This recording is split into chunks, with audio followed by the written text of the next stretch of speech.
Hello. It looks like everybody's here. So my name is Krista Bauer, and this is translating documents in Microsoft Word. It is easier than you think.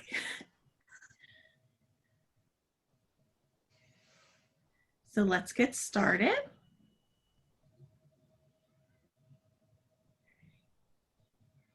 So first off, use your Annotate tool in Zoom to answer the question on the whiteboard.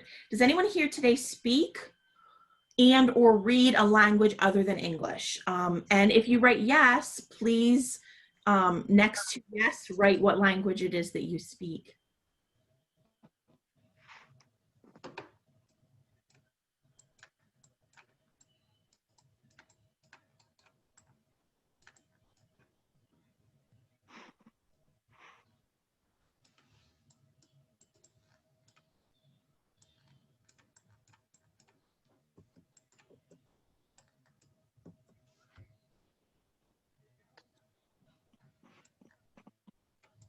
I don't know, my mind's not working, Krista. Okay. Do you know where the Annotate tool is? No. Okay. Probably either at the top or the bottom of your screen, you have a button that looks like a pencil and it says Annotate. Caleb, can you help me?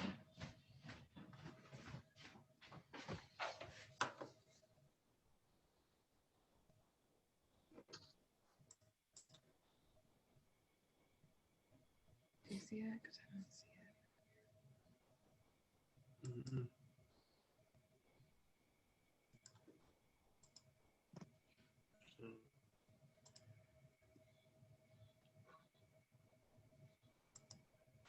it. Okay, so we have a no and a yes Spanish.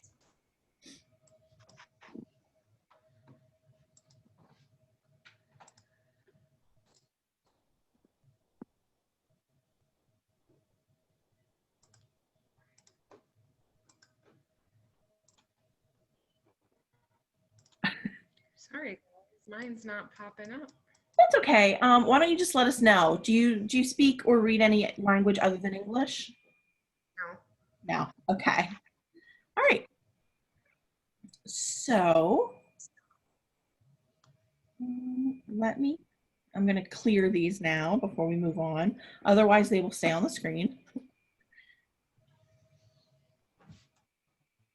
Okay. So imagine that your child comes home from school with a document that looks like this.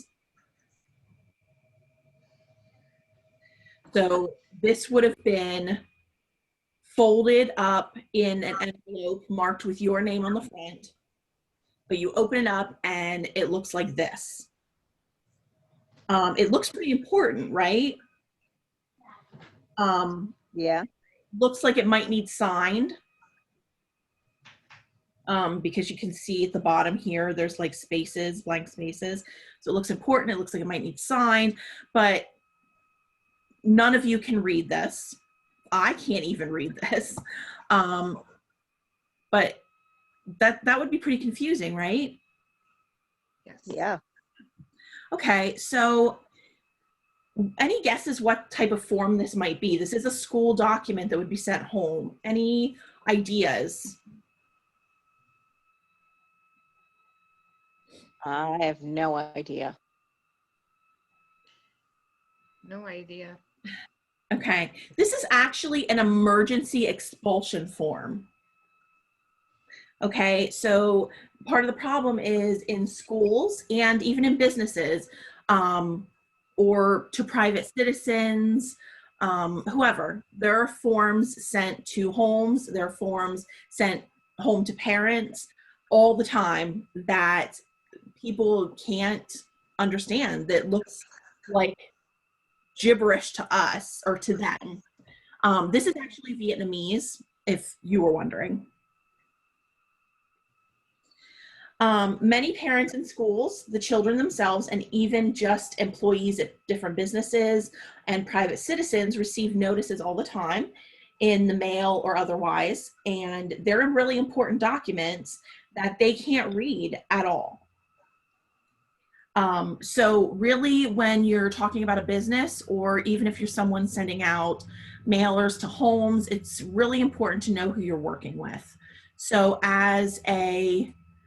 myself as an ESL teacher, I have to know my students and my families really well to be able to know how I'm sending documents home.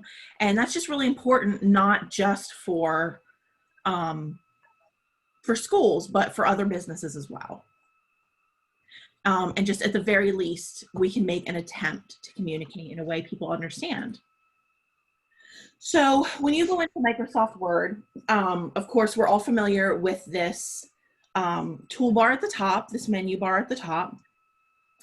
And the first thing you will see, so when you click review is the button that we need to go to find translate. Prior to needing to translate documents, I only ever went to review for the sake of spell check, and that's probably the case for many of you. But this is also where we find our translate tool.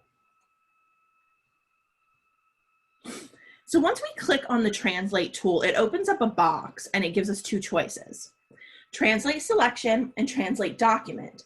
So here it looks like they're clicking on translate document. And if you have a really long document that you want to translate, this might be a good option, because trying to do small selections would just be too time consuming. However, I find that my documents that I'm sending home are 1 to 2 pages.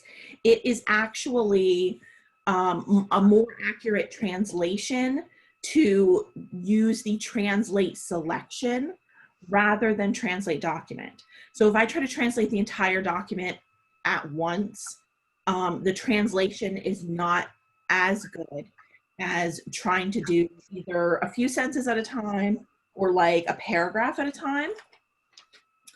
So just for future reference, it is better to do the small selections. Okay, so once you click on selection or document, you are going to get a window that pops up over here on the right side. Now this is obviously the window for selection, but it's going to look very similar for document as well. And you have 2 drop-down bars that allow you to change the language. So the one that says from will automatically be on auto detect. Change it from auto detect. Just because we do have some words in our English language that are from other languages, French, Spanish, Italian, whatever, we have some words. And even though it's few and far between, and it may be few and far between on your document, sometimes auto detect just goes a little goofy and it will start to pick that stuff up. So it's better if you know you're translating from an English document to actually set it on English, and then of course the to document you're going to put in whatever language you're translating to. So here's just a little close-up of those drop-down boxes. And it looks like the from on this drop-down box is detected Italian, but like I said, set it on the language you know the document is in. And then, so once you've highlighted text for like selection rather than document, you set your languages. Actually, you should set your languages probably before you do your selection. And then it's going to, in the little box, have the translation. So then the button beneath that box will be a little blue button, and it will say insert. If you are translating the whole document at once, that will say translate rather than insert. But if you are just translating a selection at a time, it says insert. So as soon as you click that, it replaces the English that you had highlighted in your text with the translation that you chose. Okay, so right now I'm going to ask you to watch me while I just go through go through the process myself.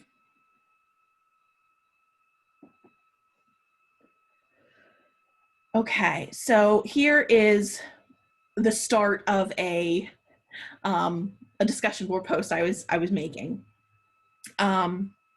So just like in our directions, I'm going to find the review button. Click the review button. Click the translate button. Of course, I like translate selection. And then it's opening up that pop-up window on the right, that tool window on the right. And I have this set to English already. But if we go up to see, it would normally be set on auto detect. So I'm going to scroll down here to English.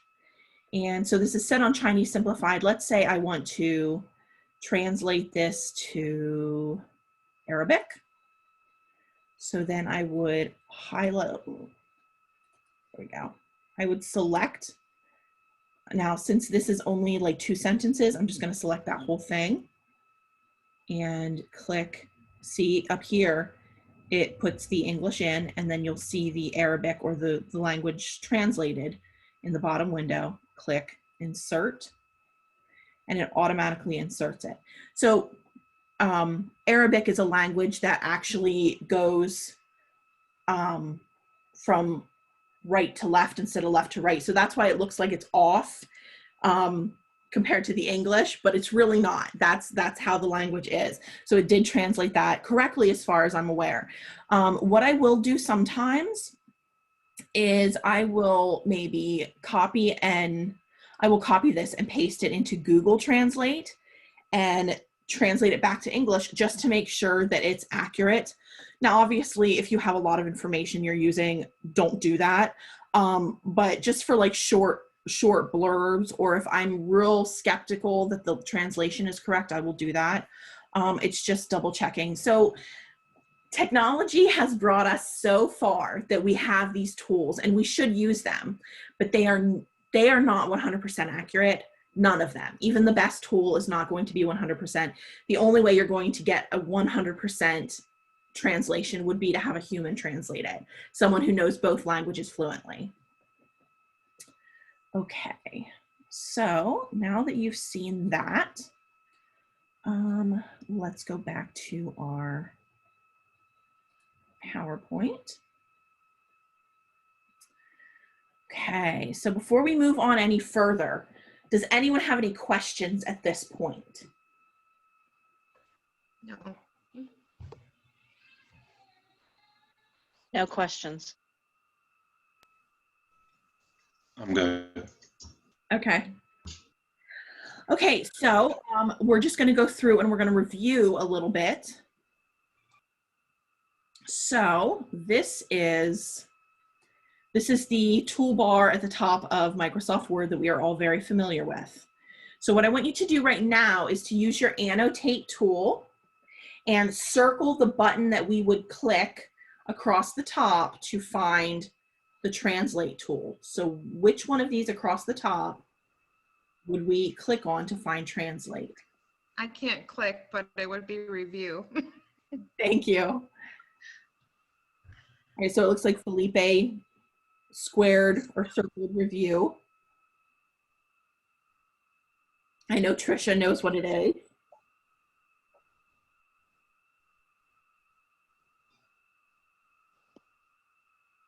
Christy?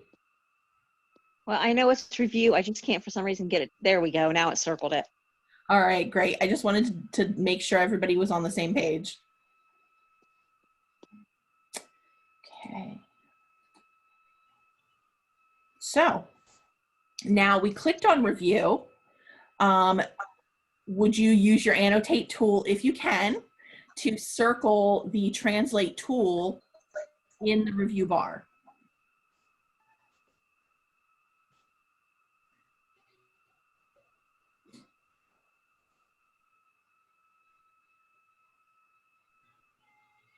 Very nice. And Trisha, I trust that you see where that's at. Yep. Okay. Okay, so now I'm just going to ask that you can just speak this. You don't have to write anything in there. I want you to fill in the blanks. So the first blank says, you can translate a small blank, or then the second blank is or the whole blank. So what is the first blank there? You can translate a small what? You remember when you hit the translate button, you get the drop box and it gives you two choices. It was like a small section. A selection? Selection, right. Yeah.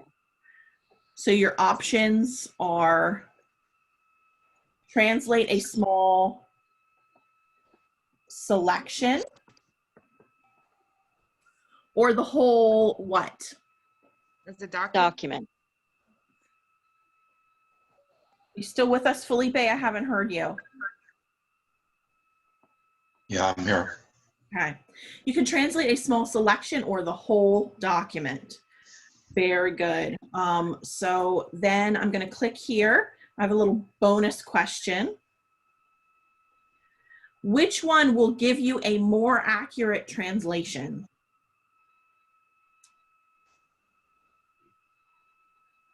Is there a prize? Unfortunately, I don't have a physical prize to give you, but the prize is the knowledge you will have and Okay. use in your job and in your personal. It's the person, actual person will give you accurate translation.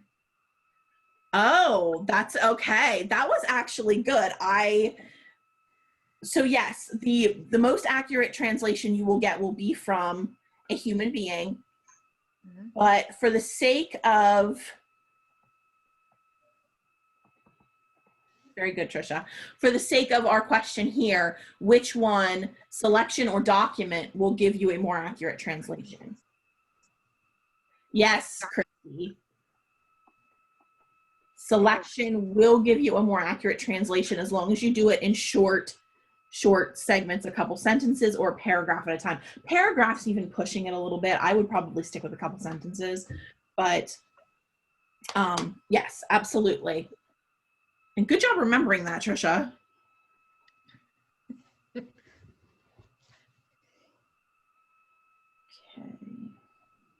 I don't know why that won't erase. Okay then.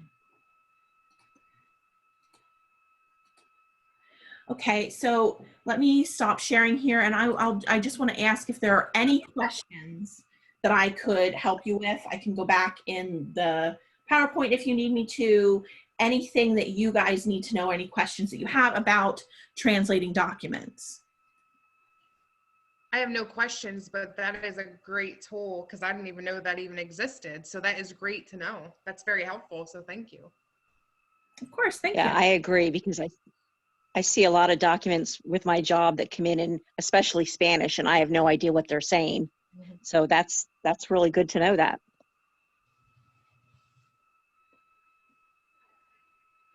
Thank you. So, okay, well, if we don't have any questions, then that is all for today.